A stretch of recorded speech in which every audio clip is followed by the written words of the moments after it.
Bakit hinihintay pa natin ang panahon? Minsan ay ganun, maisip natin, saka lang, bukas, sa susunod na linggo, sa susunod na buwan, sa susunod na taon. Ganyan, kasi kapag gawaing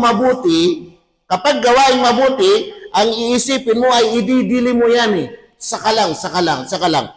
Pero kapag gawaing masama, subukan mo. Kapag gawaing masama, hindi mo yan iisipin na ididili mo. Kasi gagawin mo na yan agad-agad.